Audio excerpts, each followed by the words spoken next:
शहर और गांव की बहू ने अमीर खानदान को दिया वारिस। हे भगवान, इस बार खुशखबरी ही देना। अगर इस बार मेरी बहू की गोद भर गई तो जरूरतमंद लोगों में पैसा, कपड़े, खाना सब कुछ बांटूंगी। और तो और हर सोमवार मंदिर जाकर नारियल भी चढ़ाऊंगी। मेरा दिल कह रहा है कि इस बार खुशखबरी ही होगी। हाँ माँ जी, इस साल तो हमारे आंगन में बच्चों की किलकारी जरूर गूंजेगी। डॉक्टर कैसा रहा चेकअप? हमारी पत्नी पेट से है ना? आप कुछ बोल क्यों नहीं रहे हैं? इस बार खुशखबरी है ना? आई एम सॉरी, इस बार भी कोई गुड न्यूज नहीं है। मैंने आपसे पहले ही कह दिया था कि आपकी बहू मां नहीं बन सकती, लेकिन फिर भी मैं आप लोगों के कहने पर यहाँ उनका चेकअप करने के लिए आई। इसका कोई तो ट्रीटमेंट होगा। अगर आपके हॉस्पिटल में ही नहीं है तो किसी और हॉस्पिटल में, इंडिया में या इंडिया से बाहर, हम लोग वहां भी जाएंगे। मैं आप लोगों की परेशानी समझ सकती हूँ, लेकिन इसका कोई भी क्योर नहीं है। इतना कहकर डॉक्टर वहां से चली जाती है। डॉक्टर की बात सुनकर सभी परिवार वालों के चेहरे पर एक उदासी सी छा जाती है। न जाने किसकी बुरी नजर लग गई हमारे परिवार को। चार बहुएं हैं, लेकिन एक भी बहू को अभी तक गोद नहीं भरी। लगता है बिना पोते पोती का मुंह देखे ही दुनिया से चला जाऊंगा। शुभ शुभ बोल योगेश, कैसी बातें कर रहा है। आप लोग हमें माफ कर दीजिए, इस बार भी हम आपको खुशखबरी नहीं दे पाए। सालों से आप सब इसी उम्मीद में हैं कि हम इस घर को वारिस देंगे, लेकिन शायद अब ये मुमकिन नहीं। लगता है हमारी किस्मत में जिंदगी भर बांझ रहना ही लिखा है। तुम लोग कैसी बातें कर रही हो? ऐसे नहीं होगा, इस घर में बच्चों की किलकारी जरूर गूंजेगी। माँ, सालों से हम सभी इसी उम्मीद में हैं। पहले अलीशा और प्रीति भाभी और अब मेघा और सुमन भाभी, चारों में से अभी तक किसी की भी गोद नहीं भरी। मुझे तो लगता है कि पवन और आशीष भैया की भी जो वाइफ आएंगी, शायद वो भी। खबरदार, जो आगे एक शब्द और निकाला तो मुंह से। पता है ना कि दिन में एक बार सरस्वती माँ जब पधारती हैं, कब क्या सच हो जाए कुछ पता नहीं। एक बार मैं पवन और आशीष की कुंडली भी पंडित जी को दिखाती हूँ। मंदाकिनी, कौशल्या, इन दोनों देवरानी जेठानी के कहने को 3 बेटे थे और दोनों की ही 2 बेटों की शादी भी हो चुकी थी। लेकिन अभी तक इन दोनों देवरानी जेठानी की किसी भी बहू ने इस घर को वारिस नहीं दिया था। पूरा परिवार वारिस की चाह में आस लगाए बैठा था कि आज नहीं तो कल उनके आंगन में बच्चे की किलकारी जरूर गूंजेगी। लेकिन इस बार भी जब डॉक्टर से बुरी खबर सुनने को मिलती है तो अमरावती अपने दोनों सबसे छोटे पोते पवन और आशीष की कुंडली पंडित जी को दिखाती है। पंडित जी, तो क्या लिखा है मेरे पोतों की कुंडली में? क्या उनकी कुंडली में बच्चों का योग है? मैंने आपसे पहले ही कहा था, आपके चारों पोतों की कुंडली में संतान का कोई योग नहीं है। उनकी कुंडली में दोष के चलते वो कभी संतान प्राप्ति नहीं कर सकते। लेकिन पवन और आशीष की कुंडली उनके चारों भाइयों जैसी नहीं है। इसका मतलब पंडित जी, पवन और आशीष की कुंडली में संतान प्राप्ति का योग है? हाँ, लेकिन ये योग सिर्फ 1 साल तक ही है। अगर इस साल इन्हें संतान प्राप्ति नहीं हुई तो आपके बाकी चारों पोतों की तरह इनकी कुंडली में भी दोष आ जाएगा। इसलिए आपको इस साल ही इनकी जल्द से जल्द शादी करवानी होगी। जहां एक तरफ आशीष और पवन की कुंडली में संतान प्राप्ति का योग सुनकर घर में काफी सारे खुश थे लोग, तो वहीं अब सबको जल्द से जल्द शादी की भी चिंता सताई जा रही थी। माँ जी, मैं मैट्रिमोनियल साइट पर प्रोफाइल बना देती हूँ और मेरी एक मौसी है जो शादी करवाती है, उनसे भी पवन के लिए अच्छी लड़की देखने को कहती हूँ। सुनिए जी, आप भी शहर की पढ़ी लिखी और एक अच्छी लड़की ढूंढिए मेरे बेटे के लिए। इस 1 महीने में ही मुझे अपने बेटे की शादी करवानी है। जहां मंदाकिनी जल्द से जल्द शहर की एक अच्छी लड़की का रिश्ता ढूंढ रही थी, तो वहीं दूसरी तरफ कौशल्या अपने बेटे पवन के लिए गांव की लड़कियों के रिश्ते देखना शुरू करती है। इतनी सारी शहर की लड़कियों की तस्वीरें हैं, लेकिन फिर भी तुम गांव की लड़की को ही बहू बनाना चाहती हो, ऐसा क्यों? अरे, गांव की लड़कियां काफी तंदुरुस्त होती हैं, बचपन से घी मक्खन दूध खा पी कर बड़ी होती हैं। वो ऐसी लड़कियां जल्द से जल्द माँ बनती हैं और तंदुरुस्त बच्चों को भी जन्म देती हैं। आजकल की शहर की लड़कियों में तो जान ही नहीं है, माचिस जितनी तो पतली कमर होती है उनकी, क्या ही बच्चा संभालेंगी। कुछ ही दिनों में दोनों देवरानी जेठानी को अपने अपने बेटों के लिए लड़कियां पसंद आ जाती हैं और परिवार में भी रजामंदी के बाद सिर्फ 2 से 3 हफ्तों के अंदर ही गांव की रहने वाली अमृता और शहर में पली बड़ी शालू इस बड़े से परिवार की बहू बनकर आ जाती हैं। बहू, तुम्हें यहाँ किसी भी चीज की कोई कमी नहीं होगी। हम सब तुम्हारा काफी अच्छे से ध्यान रखेंगे। बस तुमसे एक चीज मांग रहे हैं, इस साल के अंदर ही इस खानदान को उसका वारिस दे दो बहू। हमारा पूरा परिवार सालों से इस खानदान के अगले वारिस के लिए तरसता आ रहा है। अब तुमसे ही सारी उम्मीदें हैं। शालू बहू, मुझे पूरा यकीन है कि जल्द से जल्द तुम्हारी गोद भरेगी और मुझे अपना पोता और इस खानदान को इसका वारिस मिलेगा। यार क्या मुसीबत है, अभी तो मेरा गृह प्रवेश हुए ही 10 मिनट हुए हैं और ये सब मुझ पर बच्चे का प्रेशर बना रहे हैं। जल्दी शादी करने का मतलब ये तो नहीं है कि मैं जल्दी बच्चा भी पैदा कर दूं। माँ जी, मैं जल्द से जल्द इस खानदान को इसका वारिस देने की कोशिश करूंगी ताकि सालों से आप लोगों के इस सूने आंगन में बच्चे की किलकारी गूंजे। गृह प्रवेश की रस्म के बाद छोटी मोटी रस्में और होती हैं और दोनों शहरी और गांव की बहू अपने अपने कमरे में चली जाती हैं। सुबह के 5 बजते ही गांव की बहू उठकर नहा धोकर अच्छे से तैयार हो जाती है और पूजा पाठ करने लगती है, तो वहीं शहर की बहू अभी तक गहरी नींद में सो रही थी। दादी जी, मुझे आशीर्वाद दीजिए। अरे बहू, मेरा आशीर्वाद तो हमेशा तुम्हारे साथ है। वैसे तुम कुछ ज्यादा ही जल्दी उठ गई, वरना घर में सबसे पहले तो हमेशा मैं ही उठती हूँ। वो मैं गांव में सुबह सुबह अपनी गाय और बकरियों को चराने के लिए जाती थी ना, इसलिए जल्दी उठने की आदत है। वैसे सबके उठने का वक्त हो ही गया है, सोच रही हूँ सबके लिए नाश्ता मैं ही बनाऊं। अमृता अब रसोई में आती है और सबके नाश्ते की तैयारी करने लगती है। थोड़ी देर में सभी डाइनिंग टेबल पर आ जाते हैं, तो वहीं अमृता सभी को अपना बनाया हुआ खाना परोस रही थी कि तभी शालू भी अपने कमरे से आती है। अरे शालू बहू, उठ गई तुम? देखो, आज तो अमृता बहू ने अपनी पहली रसोई की रस्म भी कर ली। तुम कब खिलाने वाली हो अपने हाथों से बनाकर हमें कुछ? मेरे ख्याल से दादी जी आपको मेरे हाथ के खाने की उम्मीद छोड़ देनी चाहिए। वो क्या है ना, मुझे खाना बनाना नहीं आता। मंदाकिनी बहू, या क्या तुम्हारी बहू को खाना बनाना नहीं आता? शालू अपने घर की इकलौती बेटी है, नाजों से पली बड़ी है ना, इसीलिए इसे खाना बनाना नहीं आता, लेकिन मैं धीरे धीरे सब सिखा दूंगी। कोई बात नहीं चाची जी, जब तक हम अमृता भाभी के हाथ के गर्मा गर्म आलू के पराठे ही खा लेंगे, बहुत टेस्टी हैं। सभी को अमृता के बनाए हुए खाने की तारीफ करता देख शालू मन ही मन अमृता से थोड़ा जलने लगती है। और अब ऐसे ही 1-2 दिन गुजर जाते हैं जहां अमृता घर की बाकी बहू की तरह अपनी जिम्मेदारी संभालती है, तो वहीं शालू को भी अपने कमरे से बाहर निकलने की फुर्सत नहीं थी। शालू पूरा दिन अपने कमरे में बैठे बस आराम करती। ऐसे ही एक दिन, शालू बहू, तो क्या सोचा है तुमने बच्चे के बारे में? शादी को 1 महीना होने को आ गया और तुमने कोई खुशखबरी नहीं सुनाई। आप क्यों मेरे पीछे पड़ी हुई हैं? अभी तो शादी को महीना भी नहीं हुआ, इतनी जल्दी बच्चा करके क्या मिलेगा? इस घर को इसका वारिस और तुझे करोड़ों की प्रॉपर्टी मिलेगी। अगर तू कौशल्या की बहू से पहले बच्चा करेगी ना, तो तुझे सारी जायदाद, घर, पैसा सब कुछ मिलेगा। अब समझी? करोड़ों की जायदाद, इसका मतलब फिर मेरे पास पैसा ही पैसा होगा। अगर एक बच्चा करने से इतना सब कुछ मिल रहा है तो फिर क्या प्रॉब्लम है? हाँ माँ जी, क्यों नहीं, जरूर। अब तो मैं जल्द से जल्द इस घर को वारिस दूंगी। जायदाद के लालच के चलते शालू घर को वारिस देने के लिए हाँ बोलती है। तो वहीं दूसरी तरफ अमृता अपनी ओर अपने ससुराल वालों की खुशी के लिए बच्चा करना चाहती थी। ऐसे ही कुछ दिन और गुजरते हैं और अमृता की तबीयत थोड़ी खराब हो जाती है। ये देख कौशल्या डॉक्टर को बुलाती है। क्या बात है, मेरी बहू की तबीयत तो ठीक है ना? कोई घबराने वाली बात तो नहीं? अब आप जल्द से जल्द मेरा मुंह मीठा करिए। इतनी बड़ी खुशखबरी जो मैं आपको देने वाली हूँ, आप सबको मुबारक हो, अमृता प्रेग्नेंट है। डॉक्टर, क्या कहा आपने? मैंने सही सुना ना? हमारी बहू पेट से है ना? यानी मुझे मेरा पोता या पोती मिलने वाली है।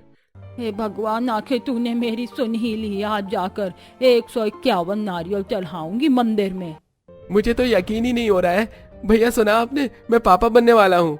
ये कैसे हो गया? ये अमृता तो मुझसे पहले प्रेग्नेंट हो गई, यानी अब इसका बच्चा घर का वारिस बनेगा और सारी प्रॉपर्टीज के नाम हो जाएगी।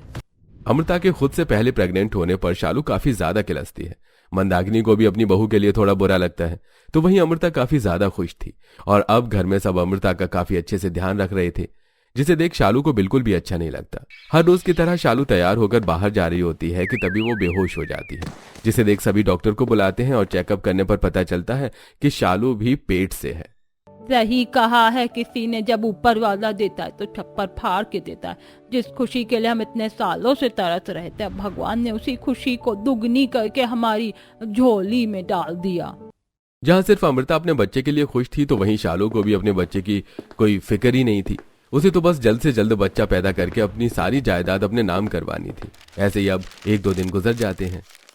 अमृता, अगर तुम कहती तो मैं तुम्हारी योगा क्लास लगवा देता। अरे नहीं जी, बाहर जाने से अच्छा है कि घर में ही योगा कर लूं। मैं तो सोच रही हूँ कि कल से माँ जी के साथ शाम की सैर पर भी चली जाऊं। एक तरफ गांव की बहू अमृता सुबह सुबह उठकर योगा और मेडिटेशन करना शुरू कर देती है, तो वहीं दूसरी तरफ शहर की बहू शालू सुबह सुबह कानों में हेडफोन लगाकर डांस करती है।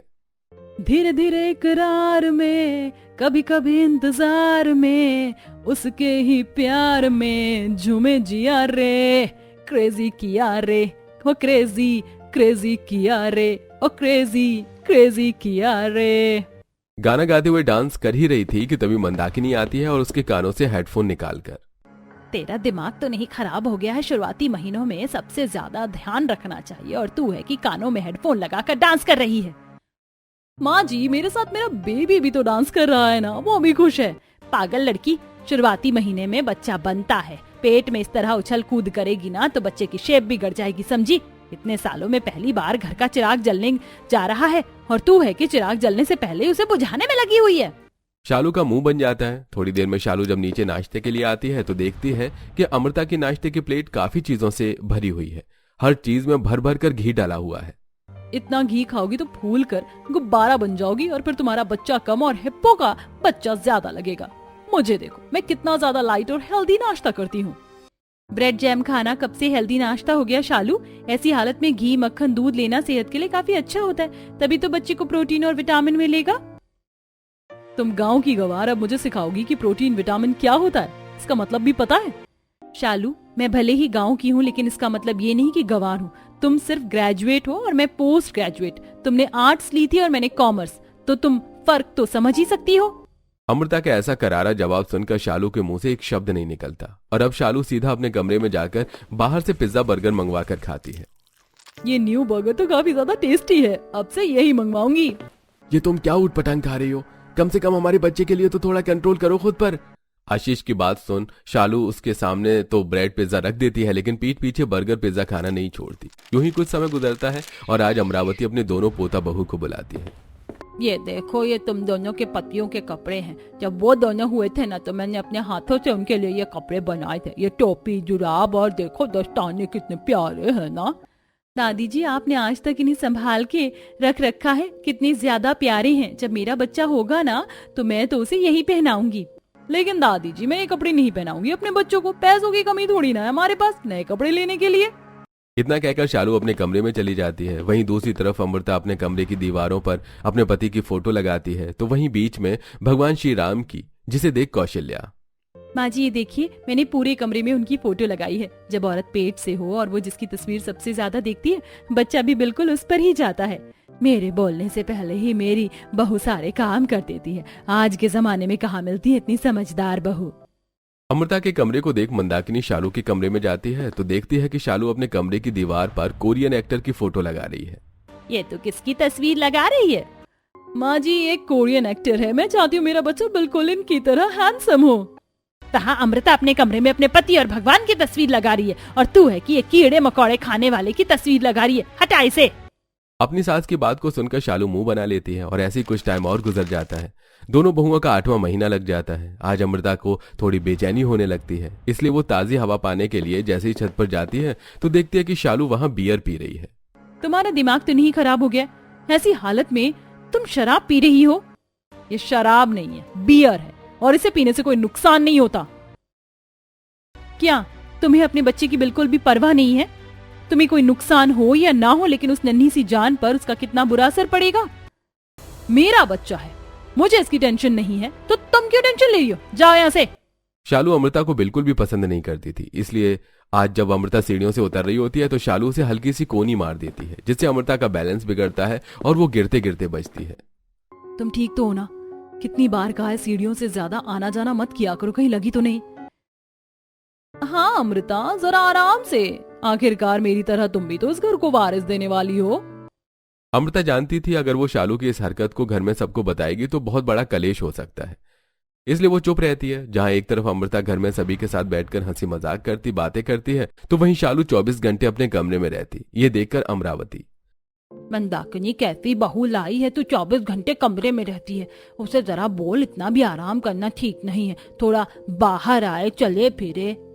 मंदाकिनी जब भी शालू से कुछ कहती तो वो उल्टा अपनी सास को जवाब देती। दोनों ही बहू की डिलीवरी को अब 2 से 3 हफ्ते रह गए थे और आज घर में उनकी गोद भराई की रस्म होती है। आपका बहुत बहुत शुक्रिया।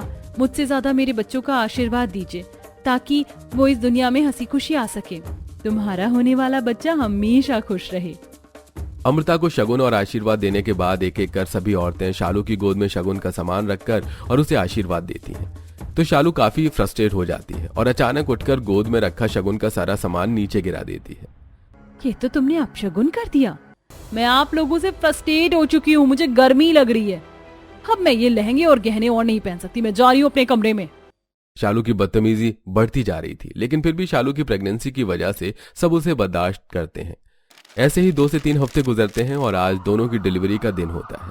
अमृता बिना ऑपरेशन के एक तंदुरुस्त बच्चे को जन्म देती है, तो वहीं कुछ घंटे बाद शालू से ऑपरेशन से भी कमजोर बच्चे को जन्म देती है। कुछ दिनों में जब अमृता ठीक हो जाती है तो वो देसी तरीके से अपने बच्चों का लालन पोषण करती है। अरे मेरा राजा बेटा, उठ गया मेरा बेटा, तो अपनी माँ से भी पहले उठ जाता है। जरूर भूख लगी होगी मेरे बाबू को। झूले में से अपने बच्चों को उठाकर अमृता उसे दूध पिलाती है और फिर देसी घी से अच्छे से मालिश करती है। भाभी, अब तो रोज मुन्ने को देसी घी से मालिश करती हो और उसे इतने सारे काले टीके भी लगाती हो। देसी घी से मालिश करने से बच्चे की हड्डियां मजबूत बनती हैं और काले टीके से बच्चे को नजर नहीं लगती। अमृता अपना पूरा दिन अपने बच्चे के लालन पोषण में निकाल रही थी, तो वहीं शालू को तो अपने बच्चे से ज्यादा कुछ मतलब ही नहीं था। शालू, हमारा बेटा कब से रो रहा है, कम से कम उसे दूध तो पिला दो। अरे कितना दूध पिलाऊं, इंसान हूँ, मशीन नहीं। पेट भरा है इसका, पता नहीं क्यों रो रहा है। तुम्हें कैसे नहीं पता चलता, तुम उसकी माँ हो। आशीष इतना बोलता ही है कि तभी उनका बेटा उल्टी करना शुरू कर देता है, जिसे देख वो दोनों घबरा जाते हैं और अब जल्दी से पूरा परिवार डॉक्टर को बुलाता है। डॉक्टर के चेकअप करने के बाद, मैंने पहले ही कहा था कि शालू जी का बच्चा ऑपरेशन से हुआ है, तो इनका आप लोगों को खास ध्यान रखना होगा, वरना बच्चे की तबीयत और भी बिगड़ सकती है। अपने बच्चों की खराब तबीयत देखकर इस बार शालू को भी बहुत ज्यादा परेशानी हो जाती है, तो वो वहीं अपनी बहू की ऐसी हालत देख मंदाकिनी उसके कमरे में उसकी दवाई देने के लिए आती है। तभी मंदाकिनी जैसे ही दवाई ढूंढते हुए शालू की अलमारी खोलती है तो उसे अंदर की तरफ कुछ बियर की बोतल मिलती हैं, जिन्हें देखकर मंदाकिनी सब कुछ समझ जाती है और उन बोतल के साथ नीचे आकर शालू पर काफी गुस्सा करती है। अब मैं समझी कि क्यों मेरा पोता इतना कमजोर पैदा हुआ है और आज उसकी ऐसी हालत है। अरे बहुत बड़ी गलती की मैंने शहर की लड़की लाकर, इससे अच्छा तो मैं कौशल्या की तरह गांव की लड़की लाती। और तुझ में क्या जरा भी ममता नहीं है? अपनी प्रेगनेंसी के दिनों में तू ही शराब पीती रही। तुझ जैसी औरत को तो माँ कहलाने का भी हक नहीं है। मैंने तुम्हें कितनी बार समझाया, लेकिन तुमने मेरी एक नहीं सुनी, और आज तुम्हारी गलती की सजा आज हमारे बच्चे को मिल रही है। सालों से हम माँ बनने के लिए तरस रही हैं, और तुम हो कि तुम्हें तो अपने बच्चे की कोई परवाह ही नहीं है। इतना ही बच्चा बोझ लग रहा है तो हमें दे दो। आप लोग मुझे सुना लीजिए, क्योंकि आज जो मेरे बच्चे की हालत है उसकी जिम्मेदार मैं हूँ। काश मैं अपने आप पर कंट्रोल करती तो ये दिन देखना नहीं पड़ता। अगर मेरे बच्चे को कुछ हो गया तो मैं भी मर जाऊंगी। शालू, ये तुम किस तरह की बातें कर रही हो? जो होना था सो हो गया, पर अभी भी देरी नहीं हुई, हम सब हैं तुम्हारे साथ। अब अमृता खुद के बच्चे के साथ साथ शालू के बच्चे की भी जिम्मेदारी लेती है और उसका भी बिल्कुल अपने बच्चे की तरह ही ध्यान रखती है, जिससे कुछ ही दिनों में शालू का बच्चा भी तंदुरुस्त हो जाता है। ये देखकर उस दिन मैं तुम्हें धक्का देकर तुमसे माँ कहलाने का हक छीनना चाहती थी, लेकिन आज मैं तुम्हारी बदौलत माँ कहलाने के लायक हूँ। मैं तुमसे किस मुंह से माफी मांगू? तुमने गलती तो की है, लेकिन तुम्हें अपनी गलती पर पछतावा भी है, जो बहुत बड़ी चीज है। तो बस इतना चाहूंगी कि तुम खुद से ज्यादा अपने बच्चे का ध्यान रखो और उसे काफी प्यार दो।